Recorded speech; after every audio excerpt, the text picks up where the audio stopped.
Hey guys, what is up? Welcome back to Phenomenal. We're gonna do another language video today. I've gotten a ton of requests after the last video to talk more about my experience learning Italian and all the things about Italy and like those kind of things. So, with that being said, what you guys specifically mentioned in the past video is the fact that I learned Italian and I had taken some of it before I actually went to Italy. And you guys wanted to know what I used, how I got there, those kind of like little details like that. Before I went to Italy, I used a wide variety of resources to actually get better and like learn Italian. One of those was like, you know, I did Rosetta Stone, I did Duolingo, I did Babbel, and then I took classes at UCLA before I actually went to Italy for my intensive program. But there's a lot of pros and cons between the different language learning softwares depending on how you learn and depending on what works for you. So with that being said, I want to tell you kind of what I think about those and also tell you about my new personal favorite, which has actually been helping me keep my Italian up, learn more, and kind of like stay with like the language learning program, you know what I feel? And these tips are not just for Italian, these tips can be for any language you want to learn. All the big ones are pretty much covered on all these apps and softwares, like most, you know, Spanish, French, Italian,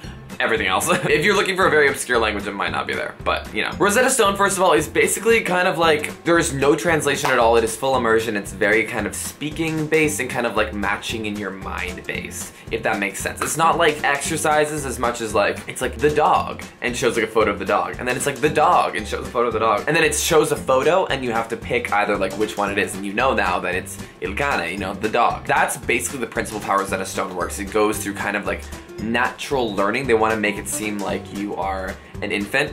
This is great, but I don't really understand how this would translate into the higher levels of grammar and whatever. Obviously this works for conversational, and a lot of people have done amazing things with Rosetta Stone, but for me, I don't know if that's necessarily the best. It doesn't work the best for me. I love a little bit of structure. Moving on, I did Duolingo. It was good, but it felt like not complete enough for me, if that makes sense. It felt like I was just kind of playing games, but not, I wanted a little more structure. But what I liked about that so much is that there was like that kind of fun aspect to it and like the game component, like that kind of quality about it, which really kind of helped like you engage with the software and learn the language and stuff. That was cool. Babbel's kind of along the same thing. But this new app that I've been using recently that I want to tell you guys about is called Flash Academy. It's super cool. It's very similar to Duolingo in the sense that it is kind of like games and fun, but it has a whole bunch of really cool features that make learning a language a lot easier and a lot easier to stay on track with the features. It has all the major languages, of course, like every other app. But what makes this app one of my favorites is that it kind of goes above and beyond the other language learning apps in the sense that it has some unique little features and quirks that actually make it easier to learn a language. Like, you can use the camera to translate an object, and I can put up an Italian piece of text and it will translate. Or if you have a flashcard or whatever, you can use the camera itself to translate.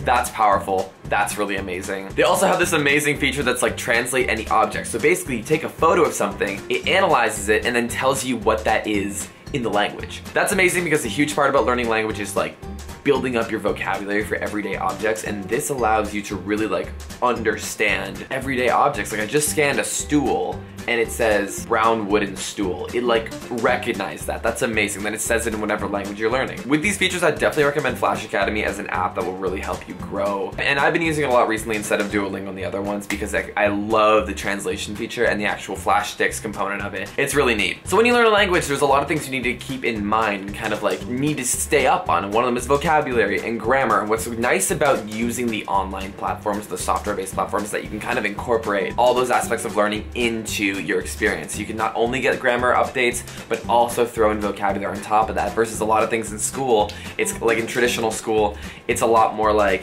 you study your grammar and then you have your vocab, and synthesizing them isn't quite as easy as these apps can do. So I would definitely recommend this way of learning.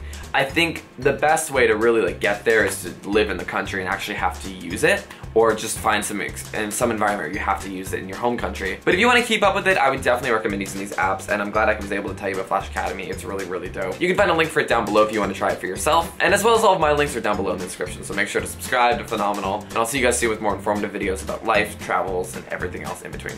Love you guys so much. Bye.